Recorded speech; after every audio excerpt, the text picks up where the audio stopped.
Greg Lopez here running for the governor's race, hoping to win the primary. Tell me why you think that you would be the best candidate for the job, and what would be your first order of business? You know, as I've been traveling the state, over the last 2.5 years, 3 years, I've been talking to a lot of people and listening to them, and really understanding the challenges that they face, not only in the Western Slope, but here in the urban corridor, in the Eastern Plains, in the San Luis Valley. I'm a former mayor, as you may or may not know. I was elected at the age of 27 right here in Parker, Colorado. And I was a strong mayor form of government. So I was the mayor and the city manager at the same time. And so all the department heads reported to me. So I understand the issue that deals with crime and transportation and air quality and development and all the things that the state is facing. I think right now what people are looking for is a voice that they can relate to, someone that they can truly feel that cares about them, that is one of them. And I'm just one of all of us. I come from humble beginnings. I don't come from money. I work hard like everybody else. I try to provide for my family, and I just try to do the right thing. And I'm always going to put people over politics. That's my character, and that's what I stand on. So what would be the first order of business if you are able to get in there? Day one, what do you want to do? Well, on day one, basically what we're going to do is implement all the things that we've identified right after the election. See, I'm not going to wait until I get sworn in to start looking at what we need to change. But one of the things that I can tell you right now is crime. Crime is really a big issue here in the state of Colorado because it impacts families. It impacts our quality of life. And so we need to make sure that we give back qualified immunity to the police officers, that we figure out a way where we can be tough on crime once again, because I think that's really what's tearing apart our community fabric. And I think people really want a governor that will not only work on crime, but also understands what needs to change in order for our quality of life to get better. So a Republican hasn't held the governor's office since 2007, and I'm wondering what is different this time around for you. How are you going to make sure that you appeal not only to the Republican base that you need in the primaries, but also moving toward the general election to unaffiliated voters that you cannot win the governor's race without? That's true. Look, I think we've always put up generic Republicans. Right now, there's a lot of reporting that said Governor Polis will beat a generic Republican by 6 points. Well, I'm not a generic Republican. I'm a non-traditional Republican. I am one that understands the challenges of all people. Like I said before, we need a candidate that really cares. When I went out to the Hispanic community, I go out to the Black community, I go out to the Asian community, they realize I'm not there seeking their vote. I'm there seeking understanding as to what are some of their challenges. And I ask them, every time I go into a room, I say, if I was governor today, what would you want me to know? And they start sharing. They start sharing what it is that keeps them up at night and some of the concerns that they have. And so really they're looking for someone that will connect, that they can connect with. Mm-hmm. And so I think it's time that the Republican Party embrace a different voice that also knows how to connect and change the hearts and minds.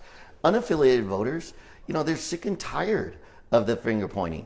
The issues we face today, they're not Democrat issues. They're not Republican issues. They're not even unaffiliated issues. Mm-hmm. These are people issues. They impact our families and our children. And unaffiliated voters want problem solvers, want someone that comes in with a problem or a solution to a problem that they can try to bring to the table and have good conversation. They just want to make sure that we have good leadership that looks to solve the issues, not point fingers. And that's who I am. Why is your primary opponent not the right fit for the job? Well, I think that's up to the people to decide. As far as I'm concerned, she's a great lady. But can she win the votes? That's what we're really talking about. Can she connect with the other voters? Only time will tell. I know this. For me, I've been out there, and I know I can connect with people. I don't forget where I come from. My family come from humble beginnings. My mom and dad grew up working in the fields. My dad had a 6th grade education, never really truly learned how to read and write. My mom has a 10th grade education. And so I feel comfortable going into any community, into any neighborhood, because I just see people. I see individuals that I can visit with regardless of zip code, regardless of income level. And I think that's what people are wanting. And that kind of leads into my next question. I mean, what do you think that your opponent could beat Governor Polis if they were to win the primary, or are you the better person to go up against Governor Polis? Well, here's what I do. I look at the numbers, and numbers don't lie. So, as you mentioned earlier, right, there's 1.6 million registered unaffiliated voters. There's about 1 million registered Democrats and about 970,000 registered Republicans. So, in order to beat the governor, we must have a candidate that can garner at least 50% of the unaffiliated vote and 18% of the Democrat vote. If we don't garner 18% of the Democrat vote, we're still going to lose. And so I don't know that anyone else except myself can win the San Luis Valley, can win Pueblo, can take big chunks of Denver, Adams, Arapahoe, Weld County, and Larimer County. And I think that's where the numbers are going to be. Do you believe that our elections are secure, and are you confident that they will run as planned? You know, everybody uses the term secure. I'm not sure exactly what they're trying to ask, because I do believe that our elections need to be fine-tuned. You know, look at our voter rolls. Our voter rolls here in Colorado are notorious for having more than one person being mailed a ballot to the same address. We got to clean those up. Ballot harvesting. We know ballot harvesting is a problem in Colorado. I would like to see forensic audits on every election. I think that would give comfort to the people. I don't understand why we can't do both the hand counting and the tabulation of a machine.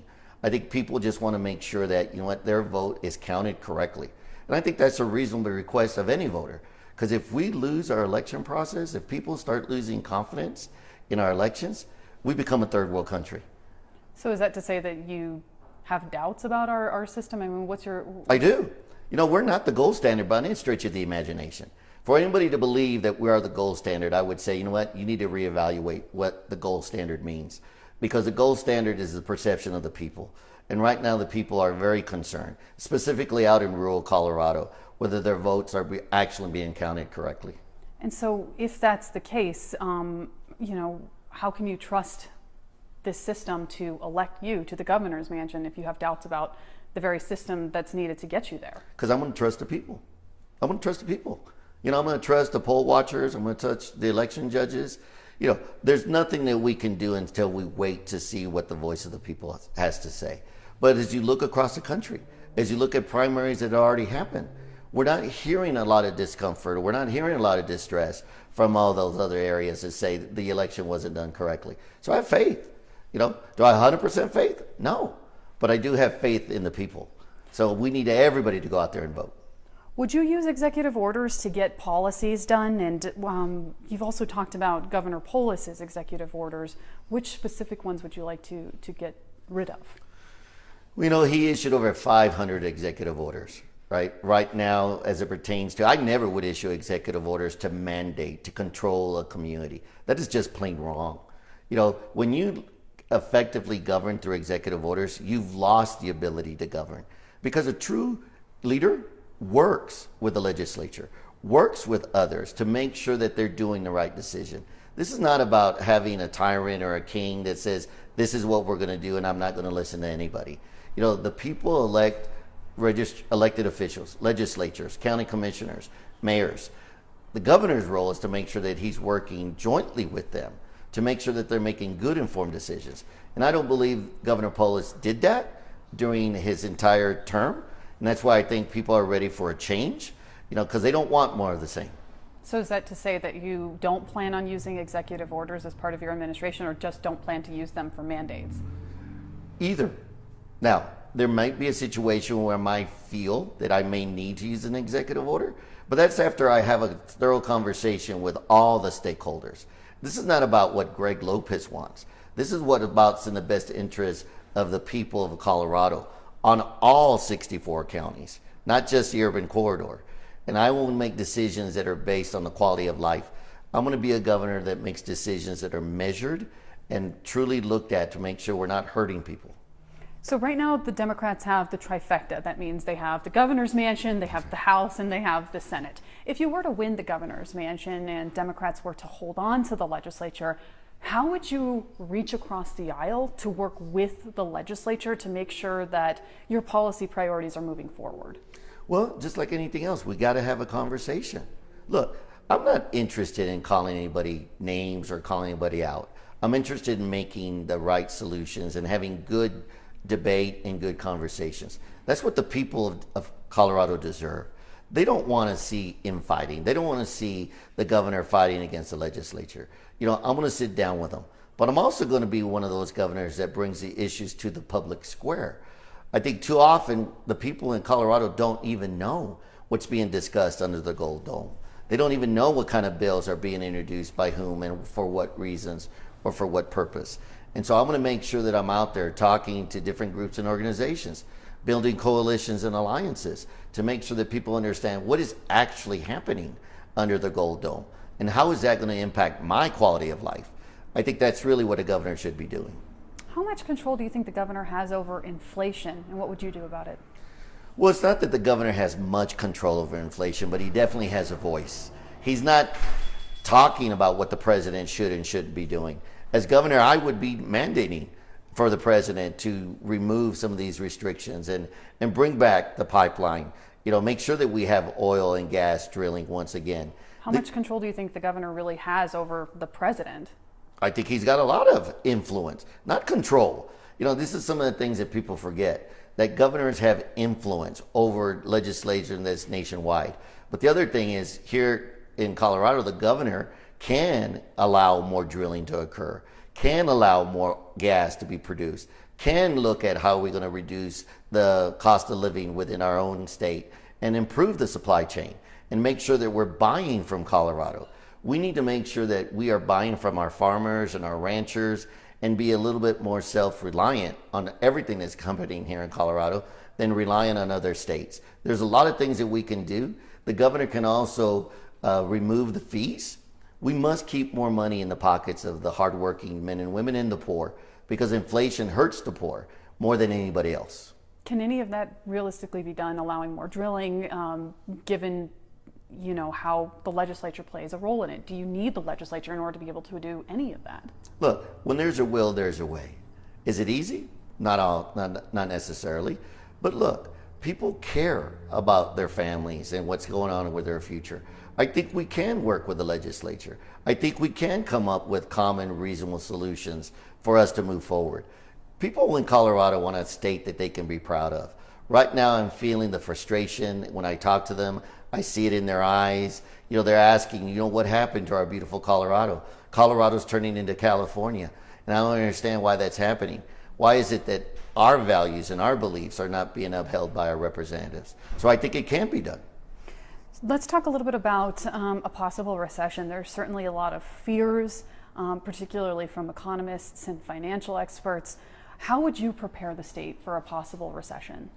Well, look, we've been through recessions before. And the forecast is looking a little gloomy, and I think we need to, again, remind people of what a recession is. But what the governor can do is stop spending as much money as they're spending on the state budget. Why is it every year that the state budget has to go up? How about we start reducing the state budget and eliminating some of those programs that are not impacting or moving the needle and helping people? There's a lot that can be done. I'm a firm believer that there's at least 30% of the state budget is fraud, waste, and abuse. They're not spending it correctly. And I know this for a fact, because if you talk to any bureaucrat and you ask them, are you spending all the money that you get from the state every single year? And the answer will always be yes. And if you ask them why, they'll say, because if I don't spend it, I won't get more next year. That's the mindset we have to shift. Those three terms, fraud, waste, and abuse, I've heard you bring them up multiple times in different interviews on the campaign trail. And I really kind of wanted to delve into that just a little bit. Obviously, waste is one thing, but do you have any specific examples of fraud in the government, and have you reported it? Well, look, here's the thing, right? I used to be the director of the United States Small Business Administration. Fraud is when someone misrepresents themselves to get money that they're not entitled to. Look at the PPP and what happened there. A lot of big companies that got money were not designed, they were designed for the small business owners.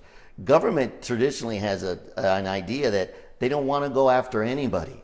They don't want the programs that look like they're so prestige that they're helping everybody. So I know it exists. I know it existed at the federal level. And when I gave it to the Department of Justice, when I gave it to them, here's what their response was. Is it really hurting the government? I said, well, if they're not following the rules and they're taking advantage of the programs, isn't that what we're supposed to be monitoring? And their answer was no, it's not. So you have to look at the justice system. You can bring attention to these types of things, but truly we must make sure that we're using the money correctly. And there is fraud. I would challenge anyone to tell me there is no fraud.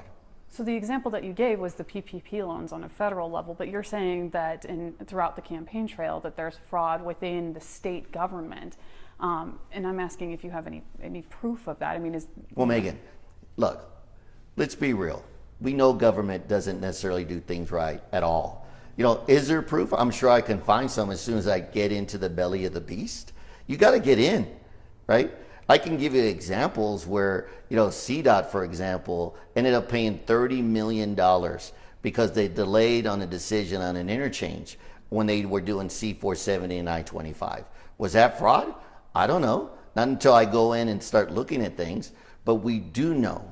And if anybody that believes that there is no fraud in government, I truly don't think that they are being honest with themselves. All right, let's go ahead and transition topics. Do you believe in man-made climate change, and how much of a role do you think Colorado should be playing in the discussions about how to move forward as a state? The science is still out, right? You talk to scientists, is it man-made? You'll talk to some say, no, it's not that impactful. So I'm not the expert. When it comes to those types of things, I think we need to look at the trends of our environment. Are we doing the right things to protect our environment? And I think there's some things that we should always be doing. And that's making sure we have clean water, make sure that we have clean air, make sure that, our forests are being maintained and monitored correctly, that we are stewards of the land. And the most people that are the best stewards of the land are the ranchers and the farmers, because they rely on the land to be able to make a living. Government has a tendency to always throw money at it, and we always want to blame somebody for what's going on. I think we need to acknowledge that, we all have a role to play. And is there some involvement in human activity that endangers or impacts the environment? Of course there is, but we just don't know what amount. And we don't know if that is enough for us to dictate that we must shut down industries or we must truly change our way of life.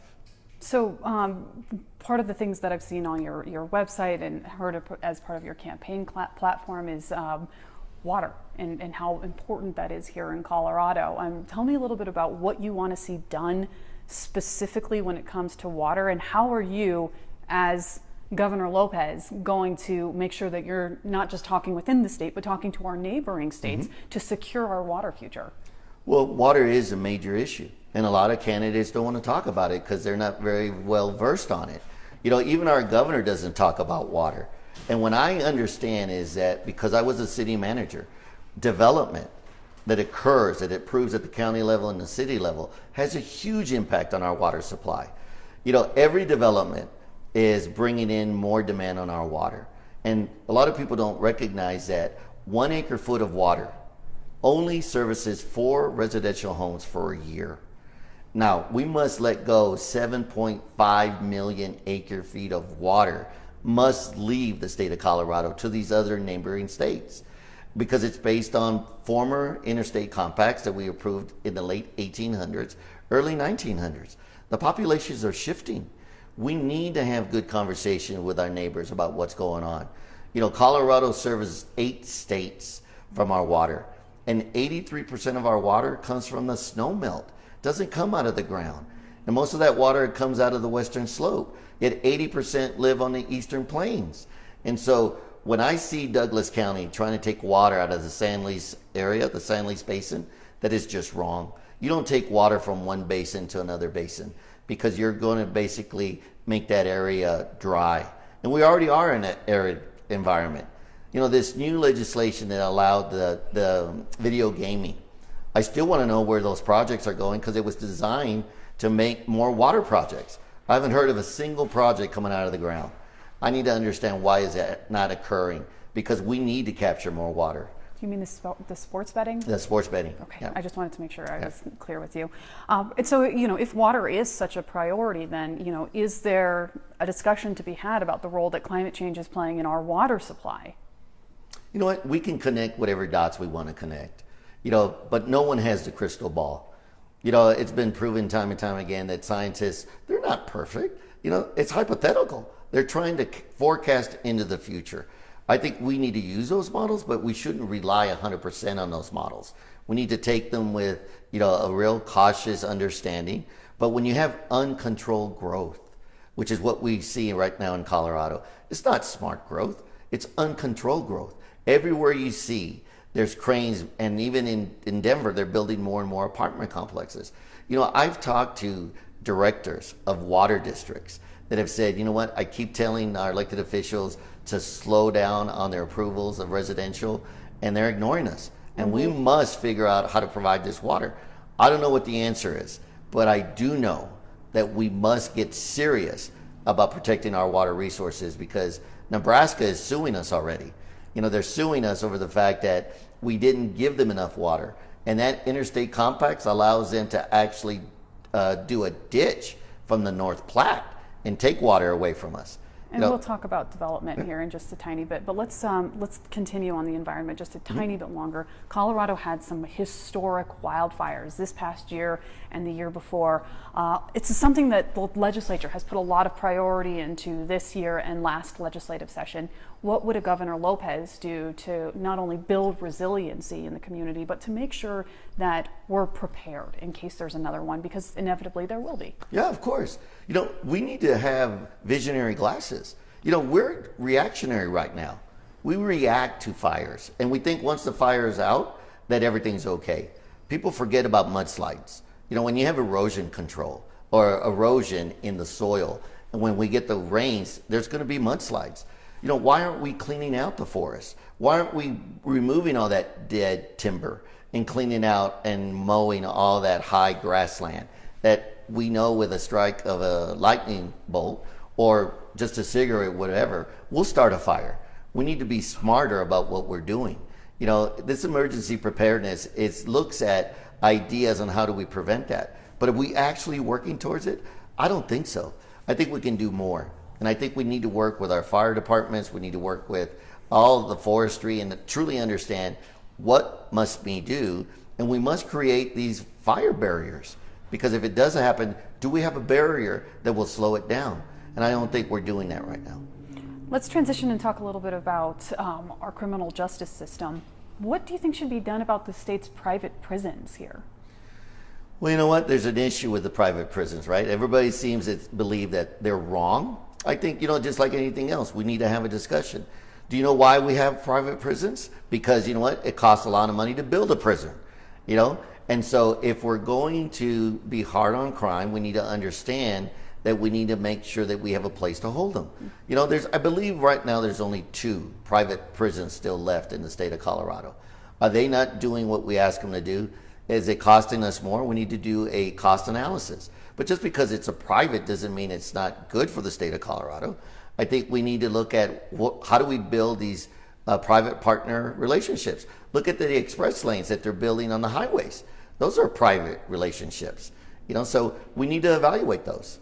And what else would you like to see done when it comes to the criminal justice system in order to make sure that our state is safe and secure? Well, we need to make sure that prosecutors are actually filing and prosecuting. We need to make sure judges are actually applying the law equally, because we all know that, there is numbers have shown that, the judges have a tendency to incarcerate, Hispanics and blacks more than others.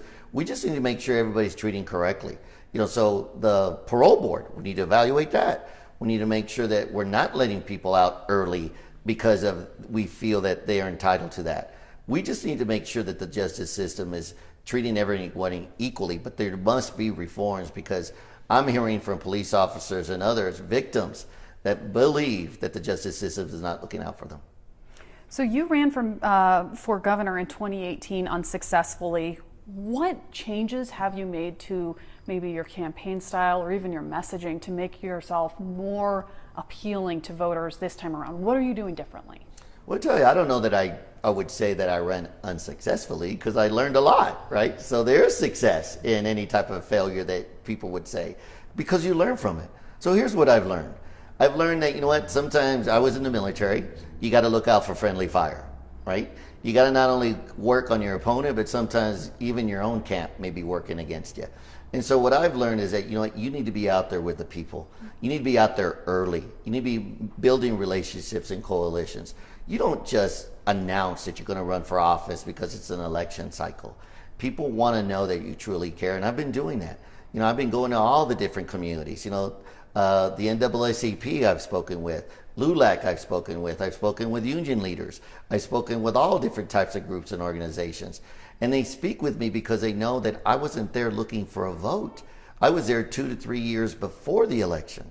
So they truly understand that I cared. And so what I've learned is that, what's most important is not the money. What's most important is the message, is having a vision.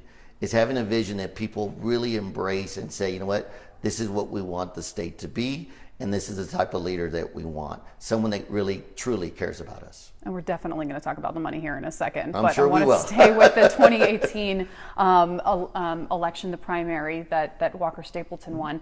That was the first time that unaffiliated voters could participate in a primary. Right. Do you think that affected how your outcome was in 2018? I mean, my outcome? Sure. No, not at all. I mean, I think, the voters decided, right? I mean, they looked at the messages, they looked at what was going on, and they made a selection, which is exactly what the primary ballots are all about.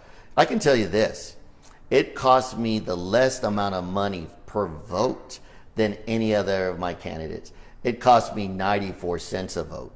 So what that tells me is that while I may not have had a lot of money, I was connecting with the voters, and the voters were voting for my message. And so that's what I'm the most proud of, is that it didn't cost me $33 or $18 a vote. It cost me 94 cents a vote.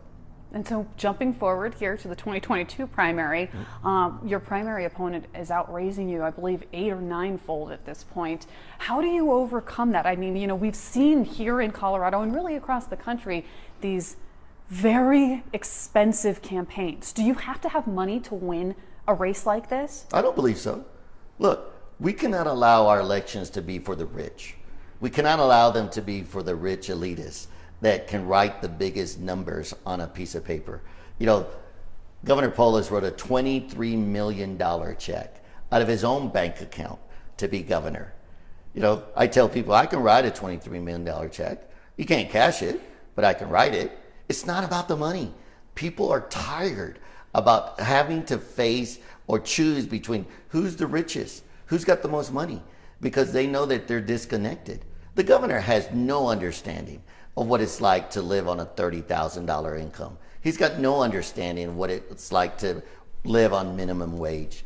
And so people are not interested in the money anymore. That's a misnomer. And for those that believe money is the answer, I think they're not connected with the lives of everyday Americans. And that's the difference between me and my opponent and the governor, is that they all focus on the money. I focus on the voter. I focus on the people. And I'm going to have what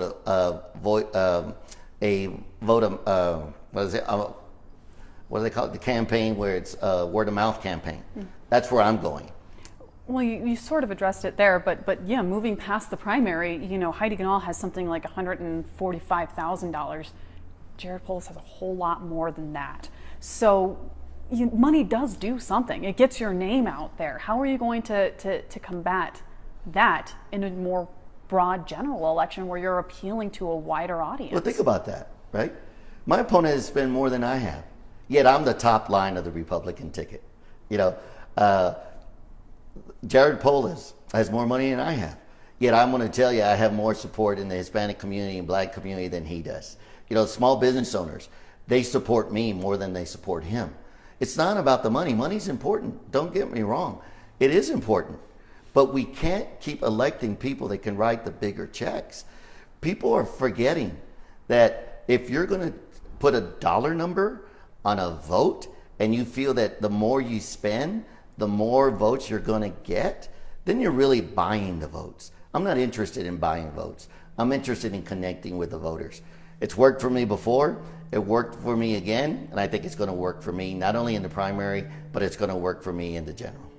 And sticking with this topic of money one more time, there have been ads accusing you of being too conservative for Colorado. These were ads that were put out by Democratic groups, and there's been a lot of criticism from fellow Republicans that say that it's an attempt to get you to win the primary because Democrats believe you're more beatable for Governor Polis. I'm sure you've seen those ads, but kind of give me your take on those ads, and would you like to see them pulled down? Well, let me first talk about the interpretation of the Republican Party, right? When they say that that the Democratic Party wants me to be the candidate. I'm curious if they would say the same thing if that was my opponent, right? Because if I had money, you just mentioned it, right? If I had $500,000 in my bank account, my campaign account, and I was out raising money of my opponent, would they be saying the same thing? I don't think so. I truly believe the Democrats recognize that I'm the only candidate that can take votes away from the governor. We are seeing it across the nation. The Hispanic community is stepping forward. They're starting to dictate how the elections are going to go. So are we really going to say that the Democrats are going after the weakest candidate, or is that just a sign of desperation from a candidate that wishes they were being attacked? Because the polls are showing that I'm leading. They don't show me losing. And so for me, you know what? I can't control what the ads are. Would I tell them to take them down? This is politics. Are you serious? We expect this type of attack throughout the entire election process. I can't control what people do. I can only stay on my message and connect with the voters. And that's what we're doing. So are you accusing the Republican Party of picking sides? Do you think that they have, the state has it chosen a side and it's not yours? I think, if you dig deep, people, human nature decides who they select. Are they doing it openly? I don't know. It really doesn't matter to me because I'm going to get elected by the people, not the Republican Party. It's the people. We just talked about it, right? The unaffiliated voters. Mm-hmm. The unaffiliated voters are the ones that are going to decide. That's who I'm talking to. I'm talking to all people, regardless of party affiliation. So whether it's a party here or a party there, it doesn't matter. It's the voice of the people that are going to decide who becomes the next governor of Colorado. Inevitably, though, having the Republican Party itself on your side, that certainly can't hurt. So. Of course not. That's why I have the top line. I already have them on my side. I'm the top line on the Republican ticket. If that doesn't say that I have the Republican Party on my side, I don't know what it says. So let's go ahead and transition a little bit. Obviously, this is something that you've been asked about quite a bit since a couple of other recent interviews, but you've called for the creation of a state electoral system for state races. On the Ross Kaminsky show, you laid out how that would work, saying that counties that have more than 100,000 registered voters would get about 11, and then it would kind of go down depending on the number of registered voters. Just explaining this to people that maybe didn't catch that interview. So for a place like Denver that has 750 or just 1,000 or so residents and about 524,000 registered voters, that would put them on the same level as a place like Mesa County that has 157,000 residents and about 121,000 registered voters. Is that fair to have those two have equal amount of voice, despite the fact that Denver has so many more registered voters and so many more residents? Well, let's talk about that, right? Because if you heard me correctly, I said it's time for a discussion. It's time for us to have a real discussion about this. Because some people have forgotten that we are a republic, not a democracy. And there's a reason why we're a republic. It's because we want to make sure that we represent everyone, not just the most populated areas. You go out to the Western Slope and you talk to them and they ask you, why is it that Denver and Boulder introduced the wolf into our neighborhoods, into our lives, and they're impacting our quality of life? Why aren't we letting the wolves release out in the 16th Street Mall? Why aren't we doing that? And this is what it does. It forces candidates to go out into the regions, to go out there and talk to people. If it works for selecting the president of the United States, why wouldn't it work to select the governor of the state of Colorado? I'm just asking the question. I find it interesting that nobody wants to have that discussion. But if you lived in the Western Slope, if you lived in Montezuma County, in Cortez, and you felt that one subdivision in Denver would outweigh your voice, I think you would have a concern as to why does my voice not matter? Why is it that Denver and Boulder can dictate to me how I'm supposed to raise my family? Think about it if it was the other way around. What if all of a sudden, the rural Colorado could dictate that everyone had to drive a truck or have a tractor? How would people feel about that? I think it's just a matter of being listening to everybody's voices, Will it change? I can't change it. It has to be either the vote of the people or the legislature. But I'm always going to bring these types of conversations to the table because it's important that we have them. What we decide with them is going to be up to the people of Colorado. And I guess that kind of continues that question, though. So, you said, what about if, Montezuma or somebody else was able to kind of dictate the will of Denver voters? I mean, isn't that what a state electoral system would do if they were given equal voices, I guess is my question. What it does, right? It allows people to feel that their voices are being heard. It's not that their voices are going to dominate. It's that their voices are going to be heard, right? And it forces the candidates to go into those areas, to go into those regions, because they need to make regional decisions. They need to understand that when you shut down the entire state of Colorado because of what's happening in the urban corridor, it may not be happening in rural Colorado. It may not be impacting Mesa County or the San Luis Valley as drastically as its impact in the urban corridor. We just need to have a measured hand when we look at these things. So you brought up a little bit of that rural-urban divide, and it's something that was very visceral with the reintroduction of the gray wolves. You had certain parts of Colorado saying this absolutely should not happen. It's going to affect our livelihoods, and other parts saying this is something that's natural and it should happen. I mean, obviously that's just one example, but how would you, as a Governor Lopez, bring those two very differing communities together so that we all understand that we're here as one state with one voice trying to do the best thing for our state as a whole? Well, as governor, I want to remind people about it all the time. I want to remind them that we all matter. One's not better than the other. The urban corridor needs rural Colorado, and rural Colorado needs the urban corridor. We're all trying to enjoy our life and make sure that we all live the Colorado dream. We can't be picking winners and losers. You mentioned the gray wolf. For those that say, well, it's natural. Yeah, and they're here already. Do you know we haven't even introduced a single wolf into the state of Colorado, and yet we already have a pack of wolves living in Colorado? Why? Because they don't understand the state line. They don't stay in Wyoming just because they started in Wyoming. They're territorial animals. So right now we have a pack of wolves living in Colorado that have already destroyed and eaten over 5 different cows, okay? And what I'm being told is that the state's only reimbursed that landowner for 2 of them, and it's taken a long time. And so for me, I will continuously remind everybody that the quality of life is important for all of us. And we can't just point the finger at rural Colorado or say rural Colorado needs to be more modern because they've chosen that way of life. We need to respect it. We need to respect each other. That's what being a community is all about. Let's go ahead and transition just a little bit.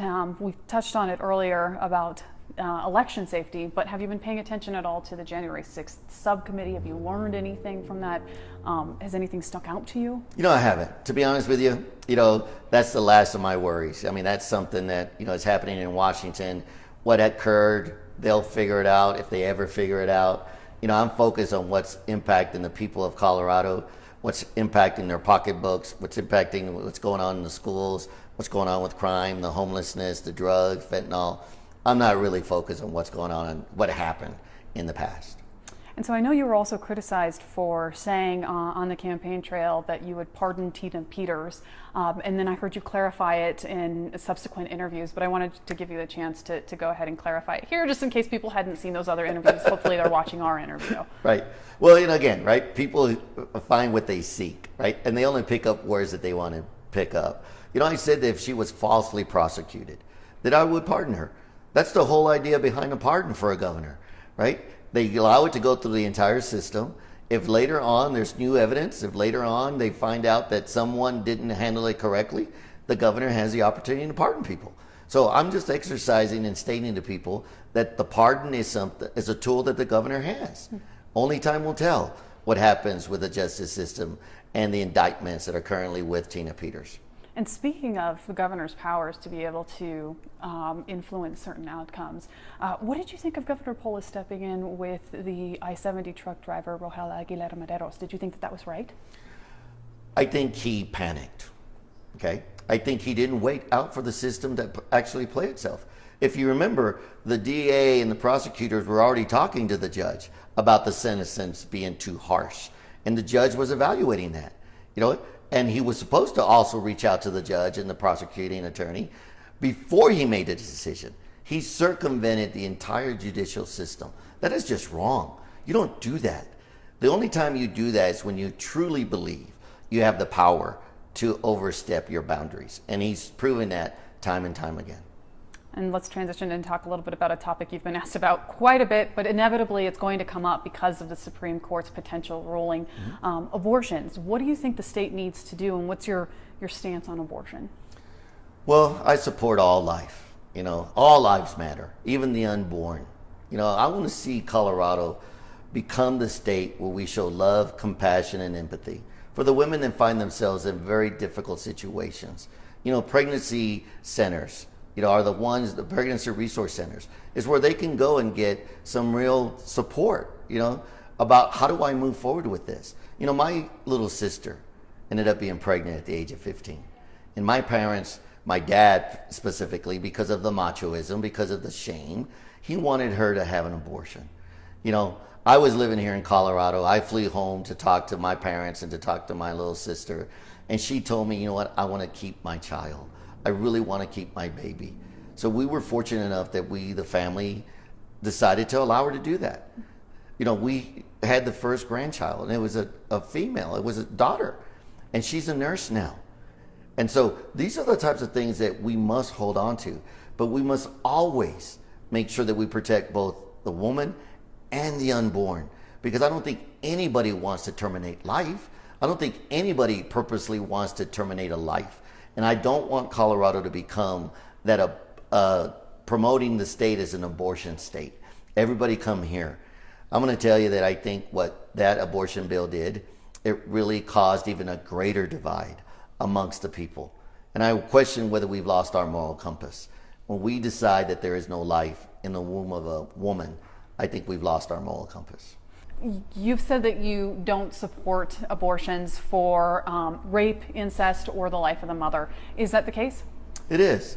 When we talk about the life of the mom, right, the mother, the doctors are always trying to save both lives. They don't choose which life they're going to just allow to terminate. They choose to try to save both lives. And they take the risk as to the percentages, but they always try to save both. They're not trying to take life. When it comes to rape and incest, look, those are traumatic things. I'm not saying that, we can't be compassionate when those types of things happen, but we have laws against those already. We need to enforce those laws. And this is where the pregnancy resource centers come in, where they can help a female decide, what's moving forward, because there's a lot of parents that are looking for children, right? Looking to adopt, looking for the ability to have a family. So I think there's a lot of options. But for me, this is where I stand. But again, I'm only one person. The legislature will determine, and they've already determined. We've already passed, a rule or a law based on abortion. And so, kind of piggybacking off of that, what if the doctor did say it's the life of the mother or the life of the baby? I mean, how do you make that decision if all lives matter? Well, it's a medical decision that the doctor is making. Look, so then is abortion okay if it really again, is the life of the mother? It's not an abortion, right? Everybody wants to say it's an abortion. The family decides and the doctor decides from a medical standpoint, which is a life that we can preserve. It's not the life that we're going to terminate. There's a difference on that, and words are important. And so when they're preserving a life and they have to sacrifice a life, I think that's a medical decision that we should all respect. So there's certainly been a lot of focus on this, the REA law that passed this year. That's the Reproductive Health Equity Act.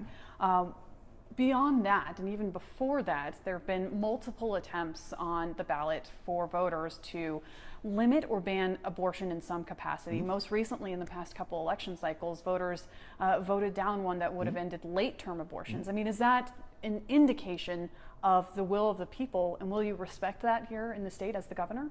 Well, you know what? I respect the will of the people no matter what they decide, right? But just because they decided 2 years ago doesn't mean that they've changed their minds. We can always ask the same question. There's nothing wrong in asking the same question 2 years from now. I think right now, if we were to ask the people, would they reauthorize the sale of marijuana here in Colorado again? Maybe it won't pass as quickly as it did last time. If we were to ask people again, would you introduce the wolf today? I think some people would change their vote. I don't think there's anything wrong in asking the same question more than once. So in other words, is there any indication, any vote whatsoever that would convince you that this is what the will of the people is? Or is it literally just a litmus test for that point in time? Well, isn't that what government's all about?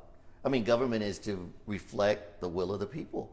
Doesn't mean that the people can't change their minds. Look, we have people moving into Colorado every single day. We have people moving out of Colorado every single day. So just like any neighborhood, right? A neighborhood goes through a whole cycle of transition. Sometimes it's a neighborhood filled of young families with kids, and then they end up being families that don't have kids.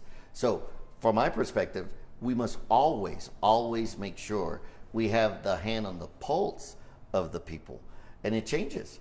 So yeah, I have no problem in asking the same question again. Let's go ahead and transition a little bit and talk about affordable housing. Obviously, that falls into the discussion about affordability that this state is really facing and in the struggles that a lot of families are currently facing. What do you think needs to be done in order to bring that affordability to low and middle income families, bearing in mind that you've talked about rapid growth in our state and wanting to slow that growth down? Well, I'm the only candidate that could probably talk in detail about what does it mean to build a home. A lot of candidates don't understand that it takes about $35,000 to tap into the water line and $25,000 to tap into the sewer line. So basically $50,000 to $60,000 that when you buy a house, you never see. So we need to look at the cost of development. What is it costing to build a new house, both in material and the size of the house? Do you notice we're not building starter homes anymore? All the homes that are being built are either 1,900 square feet or 2,100 square feet. And when I talk to builders, why do they build such a big home? And they say, because it's going to cost me the same regardless of whether I build an 1,100 square foot home or not. And I try to remind them, hey, look, there's a lot of people out there that would rather have an 1,100 square foot home because that's all they can afford. So we must allow them to have a transition, but we need to talk to the county commissioners and the city mayors and the planning department about that. There is programs, I think, that the state can evaluate. How do we help along those lines? And this is the types of things that we need to have some strong discussion. But you look at the finance, right? The Federal Reserve is raising the interest rate. It's going to make it harder for young couples and those that are right on the bubble to buy that home. We need to evaluate all that. The Gallagher Amendment. Look what the Gallagher Amendment is doing to property taxes. A lot of residents are now telling me, my property tax is going to double. The Gallagher Amendment, just for clarification, was repealed. Right. Yeah. And so they're struggling with that. So we have a lot of things to work on. Colorado is broken. Everywhere you look, Colorado is broken. Our crime, our education, the affordability, inflation, everywhere we look, Colorado is broken. And I'm not seeing anybody trying to fix it. So here we are sitting in Parker, the area that you were the mayor of a little bit ago. Right. We don't need to say how long exactly, but a little bit ago. Sure. And there's a lot of development around here, and that's Sure. something that you were concerned with even those years ago. So how do you balance that, I suppose, making sure that we're building affordable housing, but not overdeveloping, and kind of, highlight some of the things that you did. I know that you vetoed a residential neighborhood, for instance. Yep. So you must have elected officials that are making decisions with visionary glasses. Look, you can decide whether you're going to have an attached sidewalk or a detached sidewalk. You can decide whether you're going to have a 10-acre park or a 15-acre park. You can decide whether the side yard setbacks are going to be 6 feet or 10 feet. There's a lot that you can do, but you must be knowledgeable about the impact of the number of residents that you're allowing to build. I inherited a community when I got elected mayor. It was projected with the zoning to be 100,000 people in 13 square miles. Right now it's about 68,000 in 13 square miles. But this is the vision of the founding people that established the town. So we must have people that truly understand that development, while it may seem and it sounds like it's a good thing to do, we must understand the impact it has on schools, on our emergency service, on our fire department, on our police department, on our transportation corridors. This is what I'm talking about. We must make decisions based on the totality of the information, not just because we're chasing the dollar of the economy. So, from what I'm hearing from you, when it comes to affordable housing, it sounds like more starter homes, really having those conversations with the developers and the contractors, considering where to build smartly. For families, though, that are seeing, for instance, their rents rise $300 a month. I mean, how do we secure in the short term and in the long term affordability so that not so much of their paychecks are going to simple things like being able to put a roof over their head? That's a tough question because we all need to bring all the stakeholders together. I could honestly say, well, we're just going to put a cap on that. That's wrong, right? Because we're impacting the landowner. We're impacting the person that has that home. For all we know, they're renting that house as part of their retirement. It's part of their overall economic dream. So we must be careful when we just say this is how we're going to fix it, because there's a lot of people that get impacted. And so that's why I say I'm going to be that governor that governs with a steady and measured hand. I'm not going to panic. I'm not going to allow knee-jerk reactions to occur. I'm going to make sure we have good conversation.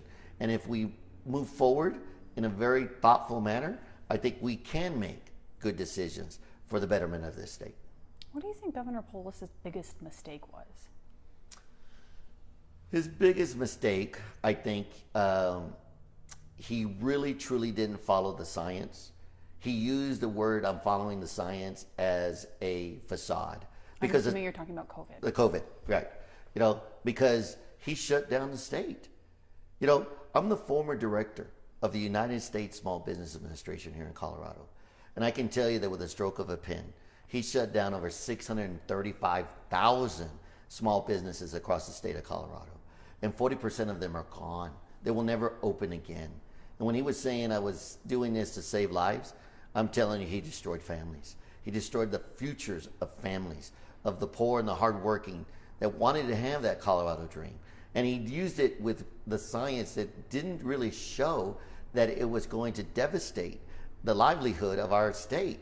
Right now, from the very beginning, it still shows that 99.5% of the population will survive COVID. So he panicked. And this is why we face the challenges that we face today here in the state of Colorado.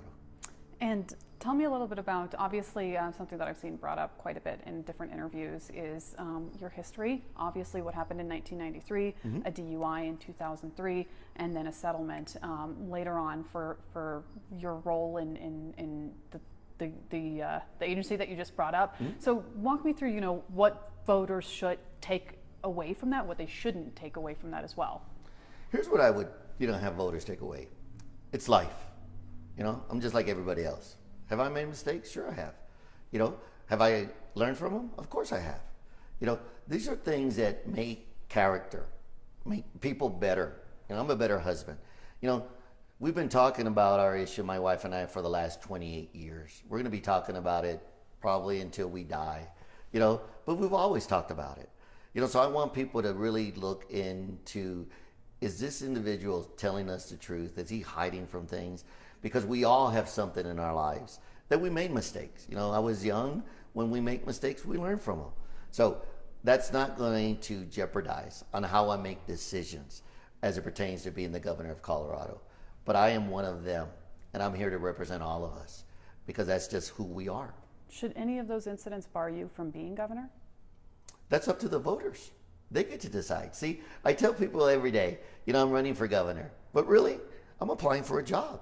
I'm applying to be the CEO of the state of Colorado. And the employer, which is the people, get to decide whether they want to give me that job or they don't want to give me that job. But my past has nothing to do with my ability to lead, has nothing to do with my ability to make decisions. You look at my track record as the mayor of Parker. You look at my track record as the director of the United States Small Business Administration, and you will see time and time again that I always put people over politics. I think my last one is are there any questions that you wish a journalist would ask you that you haven't been asked? I mean, it feels like you've been asked a lot of questions on the campaign trail, but is there one that you haven't been asked? Yeah. And that is, can we talk to your wife about the domestic, because everybody seems to ignore her voice. Nobody wants to listen to her. It seems like she doesn't even exist. And she's part of our relationship. So my wife's always asking me, do you think there'll ever be a day when the media cares about me and wants to hear my story? Because they never ask. So I tell people, you know what, right now the best we can do, go to our website, go listen to her video, go listen to her story. But she would really like to have the respect from the media to say, hey, I was one of those that was involved. Why not talk to me? Greg Lopez, running for governor, just have a little bit more than a week left before big primary day. Thank you so much for joining us. It's my pleasure. Thank you.